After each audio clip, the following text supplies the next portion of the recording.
नमस्कार, मैं हूं आपके साथ आस्था कौशिक।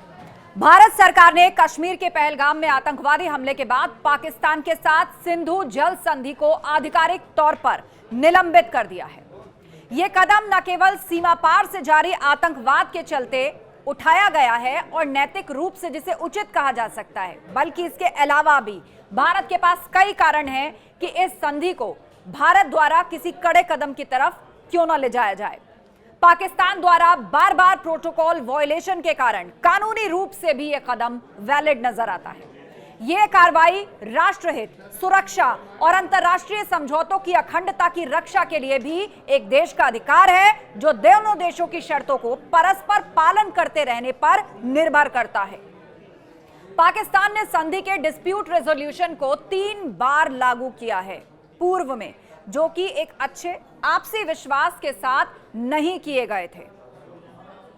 पहले उदाहरण के तौर पर भारत प्रशासित कश्मीर, जो इंडियन एडमिनिस्ट्रेटेड कश्मीर है, चिनाब नदी पर एक जल विद्युत परियोजना पर आपत्तियां शामिल थी, एक हाइड्रो इलेक्ट्रिक पावर प्रोजेक्ट। और इसके अलावा पाकिस्तान ने कई बार ट्रीटी प्रोटोकॉल्स का भी उल्लंघन किया है। और सबसे जो गंभीर उल्लंघन था 2016 में हुआ, जब पाकिस्तान ने एक तरफा रूप से IWT के अनुच्छेद 9 के तहत जो विवाद समाधान होते हैं, उसके graded mechanism of dispute resolution को नजरअंदाज कर दिया। यह स्टेप वाइज प्रोसेस को अनिवार्य करता है, जिसमें किसी विवाद पर बातचीत के लिए टेक्निकल डिस्कशन से लेकर एक न्यूट्रल एक्सपर्ट का निर्णय या फिर अंत में कोर्ट ऑफ आर्बिट्रेशन का ऑप्शन होता है। लेकिन पाकिस्तान ने इस प्रोटोकॉल को, इस प्रोसेस को पूरी तरीके से इग्नोर किया। 2015 में पाकिस्तान ने शुरू में भारत को किशनगंगा और रतले हाइड्रो इलेक्ट्रिक परियोजनाओं पर तकनीकी आपत्तियों की जांच करने के लिए एक तटस्थ विशेषज्ञ से अनुरोध किया था। हालांकि 2016 में उसने इस अनुरोध को वापस ले लिया और सहमत विवाद समाधान प्रोटोकॉल का उल्लंघन करते हुए एक तरफा मध्यस्थता यानी न्यायालय का दरवाजा खटखटा दिया। और इस उल्लंघन को स्वीकार करते हुए फिर भी भारत ने 25 जनवरी 2023 को पाकिस्तान को इस संबंधित एक औपचारिक नोटिस भी जारी किया, जिसमें संधि में संशोधन करने का आह्वान किया गया, ताकि यह सुनिश्चित किया जा सके कि विवाद समाधान प्रक्रिया का अब एक तरफा फायदा न उठाया जा सके। सिंधु जल संधि के निलंबन से पाकिस्तान पर महत्वपूर्ण आर्थिक प्रभाव पड़ सकते हैं, खास तौर पर खेती और औद्योगिक क्षेत्रों में भी।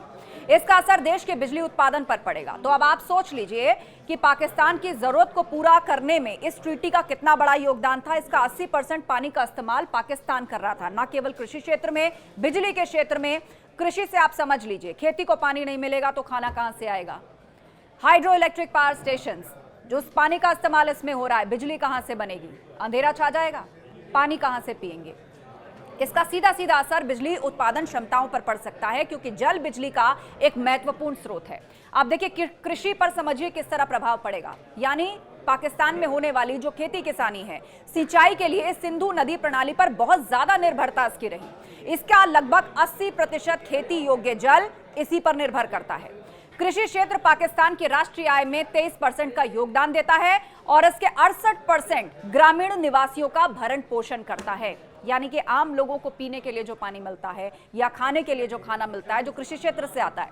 भारत के इस कदम से संकेत बिल्कुल साफ है कि भारत ने हमेशा अपनी अंतर्राष्ट्रीय प्रतिबद्धताओं का सम्मान किया है, लेकिन जब दूसरा पक्ष बार बार समझौते की भावना और शर्तों का उल्लंघन करता है, तो इसे कतई हल्के में नहीं लिया जाना चाहिए। और मंच से प्रधानमंत्री मोदी भी कह चुके हैं कि आतंकियों की जमीन को मिट्टी में मिलाया जाएगा, किसी को नहीं बख्शा जाएगा, ढूंढ ढूंढ कर सबको मिट्टी में मिलाया जाएगा।